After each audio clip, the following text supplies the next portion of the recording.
ఇప్పటి నుండి 2025 డిసెంబర్ వరకు ప్రతి 3వ శనివారము స్వచ్ఛ దివస్ స్వచ్ఛాంధ్రను సాధించడానికి ప్రతి 3వ శనివారము స్వచ్ఛ దివస్గా పాటించమని చెప్పేసి ప్రభుత్వం ఆదేశాలు జారీ చేసింది. ప్రతి శనివారము ఒక థీమ్ ప్రకారము మన గ్రామాలు స్వచ్ఛంగా తయారు చేసుకుంటే ఆటోమేటిక్గా రాష్ట్రం కూడా స్వచ్ఛాంధ్రగా తయారవుతుంది. కాబట్టి ఈరోజు ప్రభుత్వ ఆదేశాల మేరకు ప్రతి 3వ శనివారము ఫస్ట్ శనివారం ఈరోజు 18/1/2025 ఇప్పటి నుండి ప్రతి నెల 3వ శనివారము స్వచ్ఛ దివస్గా పాటించబడును.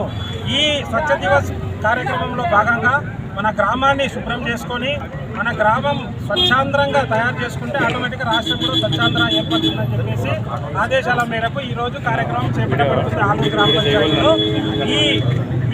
ఇందులో భాగంగా ప్రతి ఒక్క గ్రామస్తుడు ఒక ప్రతిజ్ఞ తీసుకోవాలి. ఆ ప్రతిజ్ఞ ఈరోజు ఇక్కడ అందరితో ప్రతిజ్ఞ చేయిస్తున్నాం. ప్రతిజ్ఞ అయిపోయినాక తీసుకుంటారు.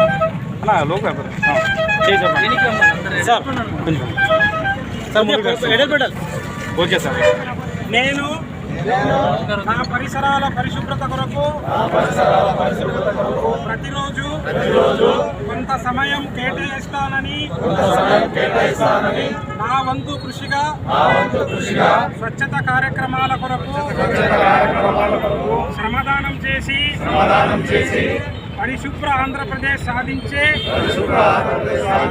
సంకల్పానికి కట్టుబడి ఉంటానని ఈరోజు పరిశుభ్రత గురించి నేను వేసే ఈ ముందడుగు ఆంధ్రప్రదేశ్ రాష్ట్రాన్ని శుభ్రపరచడంలో సహాయం చేస్తుందని నమ్ముతూ ఈ రోజు నుండి నా తోటి వారికి కూడా స్వచ్ఛతపై అవగాహన కల్పించడానికి ప్రయత్నిస్తానని మన ఆంధ్రప్రదేశ్ ను స్వచ్ఛ ఆంధ్రప్రదేశ్ గా తీర్చిదిద్దేటట్లు నా వంతు కృషి చేస్తానని ప్రమాణం చేస్తున్నాను.